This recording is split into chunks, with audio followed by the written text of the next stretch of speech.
Hi everybody, welcome to our Google Plus Hangout at the Buck Institute for Education. I'm John Larmer, Editor-in-Chief here at BIE. So welcome wherever you are. We'll have about a half hour to spend today talking about one of our gold standard project-based learning teaching practices, managing activities. So before we get to that, a few logistics. This Hangout is being recorded, so you can watch it in the archive at bie.org or tell colleagues and friends about it. You can watch it some other time, and feel free to ask questions anytime during the broadcast. You can enter them on the events page there, and I'll relay them to our guests. If we don't have time or it's a different topic, I might answer them offline later. But otherwise, it'll last for about half an hour, plus or minus a few, and we hope you'll enjoy it. So let's hear about who we've got with us today. We'll go from geographical distance farthest away first. So, Angela. Hi, I'm Angela Marzilli. I am from South Portland, Maine, so that makes me the furthest away. I'm on the national faculty for BIE, but I also work as the STEM and the project-based learning coordinator, pre-K through 12, in the South Portland Public Schools. Okay, welcome, Angela. All right, and we'll move to the Mid-South now. My name is Ian Stevenson, and I'm in Memphis, Tennessee. I'm part of with BIE as their national faculty, and also am the director of school development at a new tech school in Memphis, and I plan and lead and facilitate all the professional learning to grow the PBL teaching and learning here in Memphis. All right, welcome Ian. And James. Yeah, hi everyone. I'm James Fester. I'm a public school teacher in the San Francisco Bay Area out here in California, and in addition to being a middle school social studies teacher, I'm also a teacher on special assignment for my district in both project-based learning and technology. And I'm actually at school right now, so I apologize if you hear any bells going off as our students change classes. Perfect timing. All right. Well done, okay. Some verisimilitude there. All right. Yeah, I should have mentioned all these folks are from our national faculty, as they said, who lead our PBL 101 workshops and coach schools and districts that we partner with. So glad to have you guys with us today. So our topic, managing activities. It's one of our project-based teaching practices. You can see there on my high-tech visual aid, we've identified 7 what we think are key project-based teaching practices in our model for gold standard project-based learning. And you can read more about that on our website. We've got articles and blogs about this. I'll be writing a blog about this topic to follow up after the Hangout. And my first question then to our guests is just, what do we mean by manage activities in a PBL context, and why is it so important that we put it on our list of project-based teaching practices? Mm-hmm. Anyone?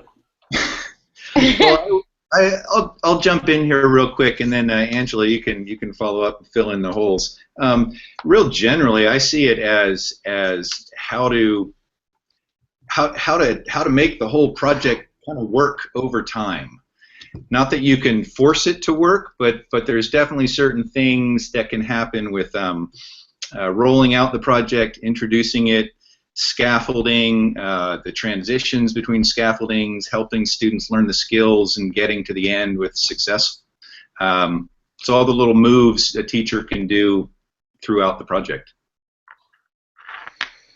Yeah, and I think it's really important to keep an eye out, and I feel bad because I know this is what everyone thinks, and I'm going to steal this comment, but to keep an eye out for what kids can manage themselves and what you have to manage for them. So the end goal is that we're teaching kids about how to manage their own process as much as we're teaching them about content. And so when you're managing the activities that go on in the classroom, it's always kind of with an eye to being able to hand over as much of that as you can over time.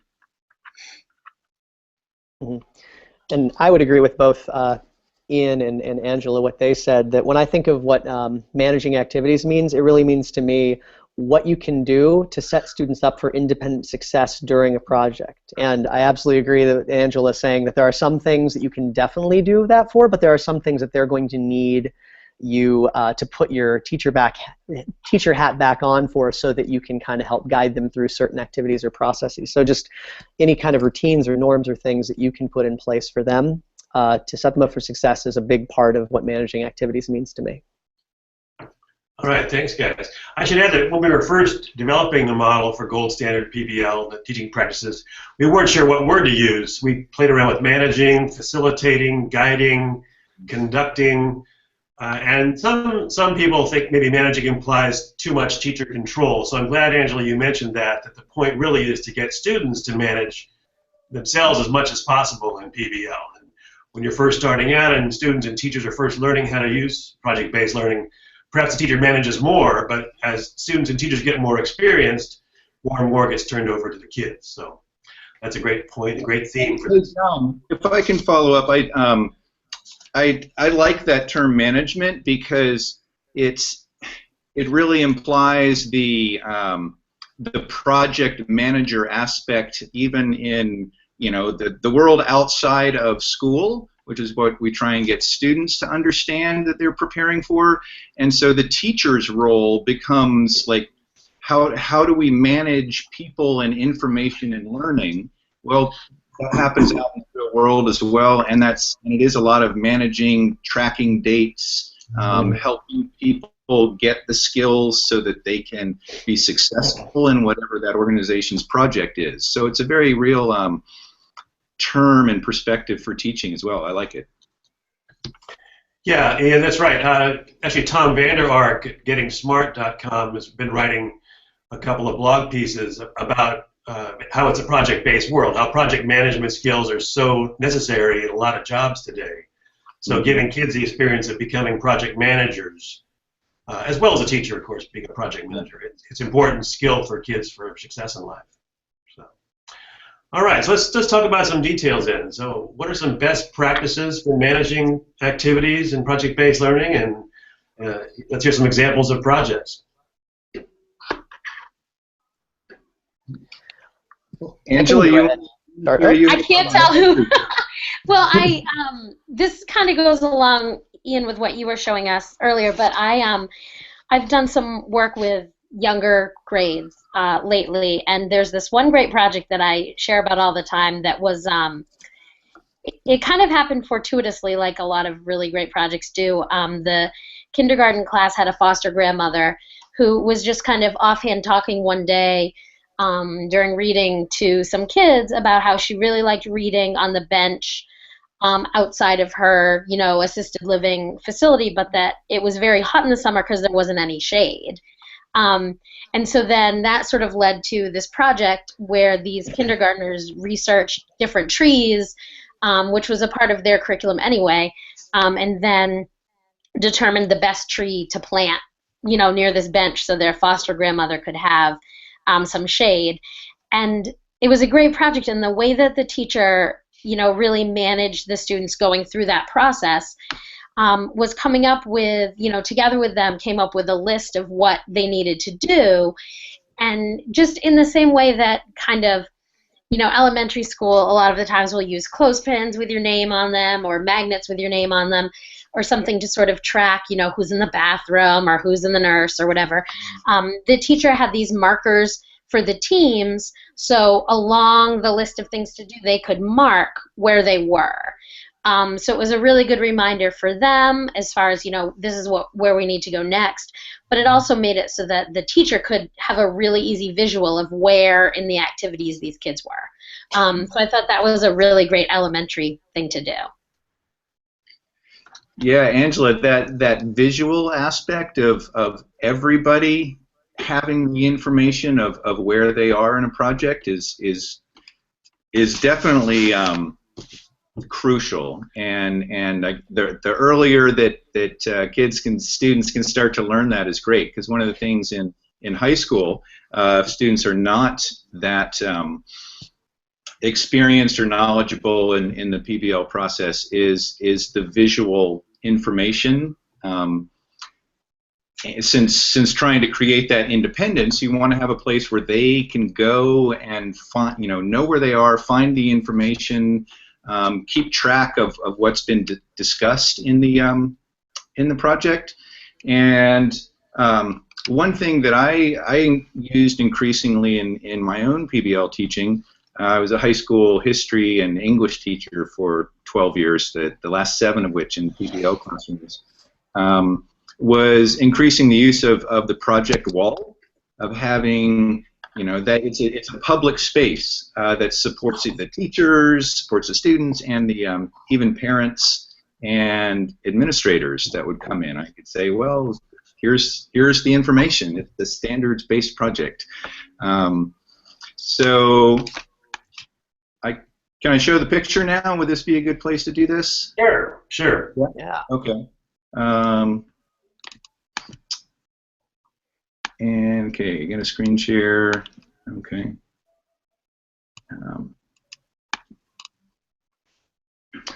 Okay, so you can see that. Right, so what we've got is over on the top left, this was a project for a 10th grade world history class, and this was at a school in Seattle, and there was a growing awareness and problem in Seattle around human trafficking, especially like sex slavery from Asian countries. And so there was human rights issues locally going on, and it ties completely with the world history standards of what is a human right and how does it develop. So the question was, I kind of set it up knowing this, the question here, what is being done locally to protect a basic human right? And that was the driving question. And from that, we developed all the need-to-know questions at first. This was sort of a compilation of my 3 classes, sort of their main questions after the first entry event. And so having that on the wall, I'm able to pull whatever the students are doing, whatever throughout the project, we can link it to one of the questions. And also, similar, Angela, what you had on the right in blue is sort of the timeline or process, and so students could see, okay, we're working up to making the timeline in map, or we're researching now. So even at a high school level, it's very helpful to have that visual info.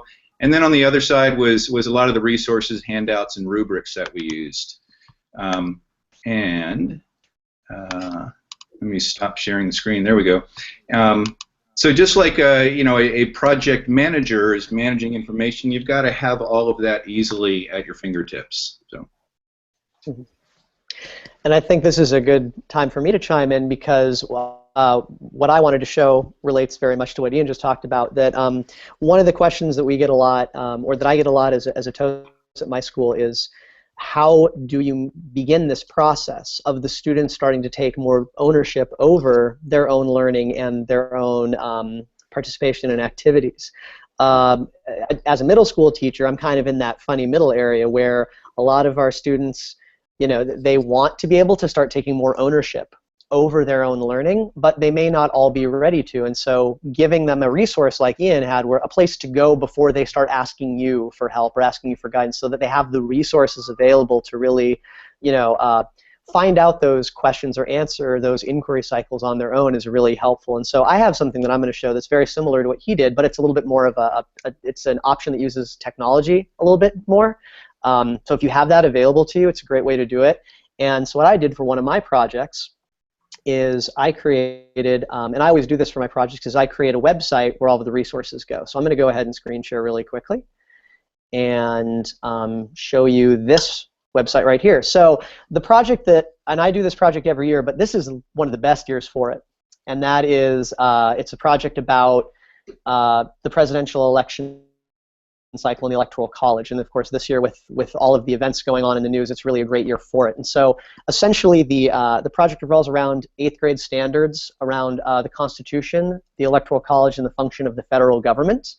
And so the students do that and look at the Constitution through the lens of an election cycle and how the different parts of the 3 branches all play into it. And so what the students are going to be doing is they're going to be answering the driving question of what does it take to be elected president, not just how you actually do that with the Electoral College, but what are all the other pieces in place that need to be in place for somebody to actually run successfully for our country's highest office? And so what we do is we build this together as a class. And so all of the information they need, and there is a little bit of, I will say there's a little bit of a gamified aspect to this, because the different periods all create their own political parties and run them against each other in this kind of fake election as a way to kind of just, it's another engagement thing that we do within the project. So while they are learning about what it actually takes to become president, they're actually doing that, they're living the process themselves. And so they all have their own spaces here that link to the websites that they've created, but anything we talk about, any scaffolds, materials, articles we're reading, they're all listed on this page, and we build it slowly over time. So, and this is very much like what Ian just showed. The only difference is that this is something that they can also access at home if they need to, which is a really great thing, because I'm always looking for ways to extend learning outside of the just the walls of the classroom, and I find this to be a really great way of doing that. So I'm going to go ahead and unshare that. But that's just kind of, it's a very similar concept. Give them a place to go to find the information, or a place where the tools are, and then allow them to find those answers themselves. All right, good examples, guys. Thanks. One question we often get, and you probably get when you're running a PBL 101 workshop, a lot of people teachers new to PBL wonder about, how do you manage sort of the day-to-day time? Like, how much is independent work time versus teacher-directed time? Like, what does managing the day-to-day kind of look like in a nuts and bolts way? Especially the idea of independent work time versus teacher-directed time. Could you speak a little about that, maybe? Sure. Well, I'll jump right in and say there's no typical example or typical flow of the process, which can be one of the hard things for teachers to grapple. I see PBL as it's on a spectrum of, initially the teacher is going to have more of those planned activities, and then as skill grows, then it can loosen up. But gosh, day to day, I find that using protocols for even independent work time, when teams are discussing some of the research that they've done or information that they've shared, having a protocol can really help keep the process moving. And during any independent work time, make sure the teacher is using that time to also have team meetings circulating around the room, so that you're kind of doing two things at once. You could even do some quick sort of oral assessments with the students about the content that they're learning while other teams are researching, and then you move throughout. So a couple things that I've picked up. Yeah, that's good. Could you give an example of what you meant by a protocol that a team would use for work time? Yes, there's gosh, I can't remember what the teacher calls the protocol, but it's after the students have either found, researched and found information, or reading information supplied by sort of the teacher's bucket of resources. There's a series of questions they ask each other. I believe it's what's the main idea of the reading? How does it apply to the project? What's my reaction to it? And what might I disagree with it? Okay. The leading questions, which they then ask each other in their team. Okay. So the idea is that part of managing it is to have some structures or processes that kids are familiar with, some routines. Yes, definitely, because they don't have that.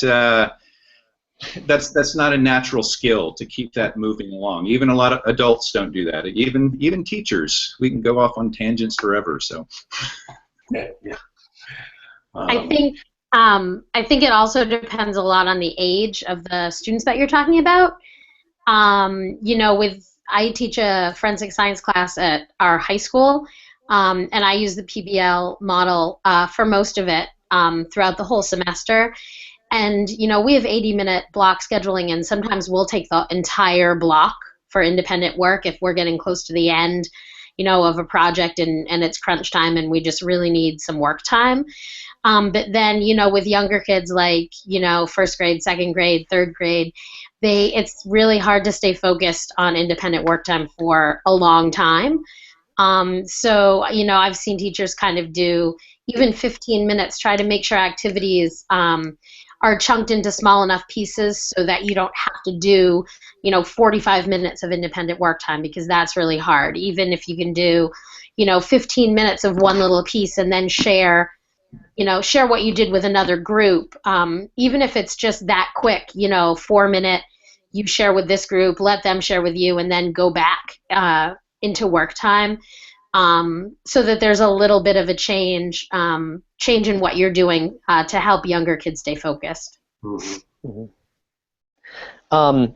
I like what Angela said about having those block schedules, because having large chunks of time, it can be really great and very formative for groups to really get into something, but you want to make sure also that I think it's important to break that up with the teacher also having a role in, if necessary, to provide scaffolds or additional information. One thing that that I kind of think about it as kind of like a cycle, and we talk a lot about this, I know, in the 101 workshop, where we talk about how you need to give them time to work and then time to investigate, to learn, to get that information, and then time to add it or add on to their actual project, and then time to reflect on that. And then you kind of go back to the beginning.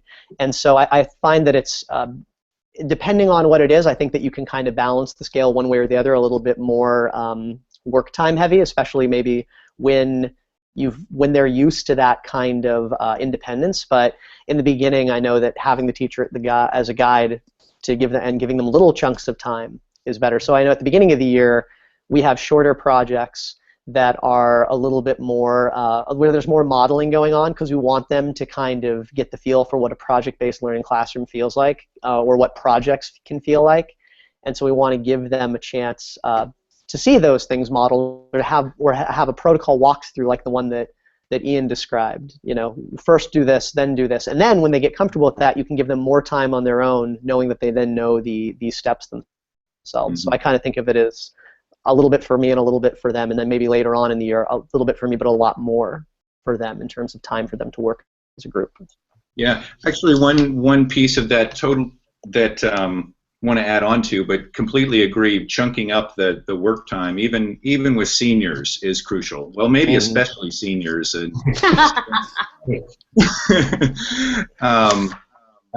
But crucial is setting the expectations for that work time, and what's going to be the result of that time, because it still needs to be focused on, we're learning about this, and wherever you are in that spectrum that you define, James, those expectations could either be more teacher defined, or the class and students or individuals, teams themselves would define their own expectations for that chunk, and then have to be held accountable for that, somehow reporting out, or maybe even another protocol John was thinking of. A gallery walk is a great one for responding to different readings. You can get the class discussion rather than having a teacher-led discussion. Raise your hand, blah blah blah. You put the readings on the wall, and students can talk to each other that way, and then pull those questions, pull intriguing questions or comments off, and have them talk about that. But again, it's structure.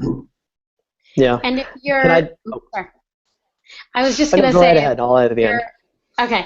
If you're using, if you have a team set up where you're using roles, you can sort of stagger the independent work time too. So say you have a project manager and an engineering design, manager or whatever.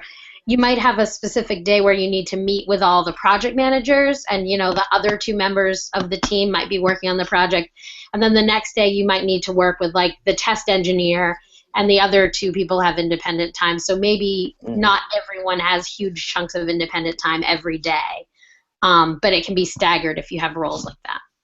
Mhm. Yeah, and I was just going to add really quickly something that, and be prepared for this, especially when you're doing projects, for students to come up with better ideas than you yourself could, especially when it comes to accountability within a group. I don't know if this isn't really a thing per se, but we call it the fossil lab method at our school, because if you ever go to like a natural history museum, there's the fossil room where the paleontologists work on the bones behind that big piece of glass, you know, and they kind of write on a whiteboard, this is what I'm doing right now, like I'm working on a mastodon skull or whatever. And so it's to let the audience know what's going on so that people won't tap on the glass and disturb them.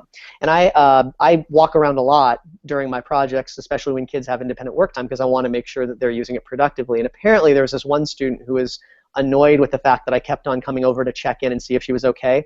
So she wrote on a whiteboard, one of the whiteboards that we just use for math, "Mr. Fester, this is what I'm working on, please leave me alone," and set it on her desk. So that when I walked by, I didn't have to bother her and ask, "What are you working on?" And I thought it was, at first I was just like, I thought it was pretty funny, but then I thought, wow, what a great idea that what students did, what we did and made it a part of that project. The you know, what our classroom routine was that students had out in front of them while they were working just a piece of paper with what they were working on currently, and then as they completed assignments, they checked that one off and then wrote the next thing they were working on. And what I discovered was at the end of the week, when they reflected on what they had accomplished as a group, they had an entire list of everything they personally had done or helped work on that then they could use in their reflections at the end of the project about, like, what did you learn, or what were your roles in the group, or what would you keep doing for next time.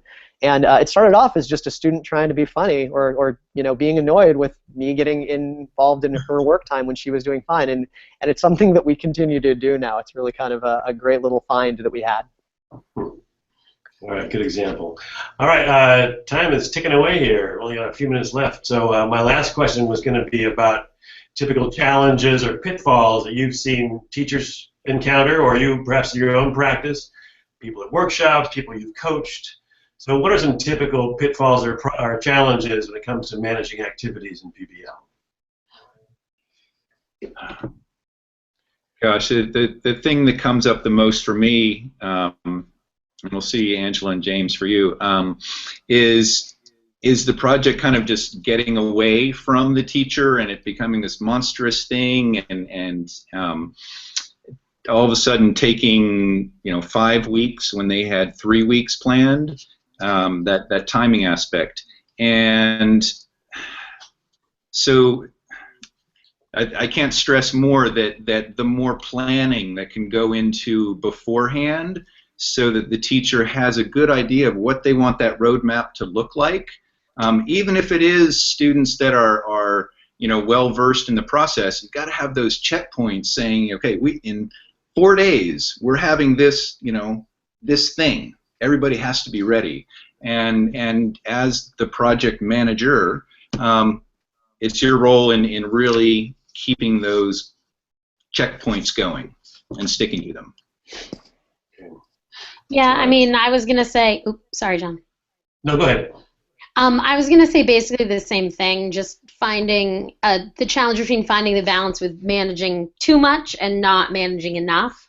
And I think, like Ian said, I always sort of default to maybe managing a little too much and maybe feel like you've overplanned a little, because you can always let something go. You know, if in retrospect you're like, no, actually my students could handle this, I'm going to let them handle it. But if you kind of start out with this huge overarching thing that leaves, you know, all of your students kind of like, what do we do now? It's sometimes really hard to get that back and keep kids excited about something. So I think that's one of the challenges that I see the most. And that's almost exactly what I was going to say, was the thing that I hear echoed by teachers when they talk about apprehensions about managing projects or things that are difficult for them is getting over the fear of letting the students take control of larger and larger pieces, and kind of feeling comfortable stepping back into more of a coach or facilitator role and less of a teacher directing type role. And I think we have a lot of really great ways of that were explained today about ways that you can start off by doing that. You know, making sure that they keep on top of goals, especially short-term ones. Having those formative assessments coming often enough that still gives them enough time to work independently and feel like they're in charge, but they can't fall too far behind if you're having those checkpoints for them, keeping those visible and keeping them out in the forefront.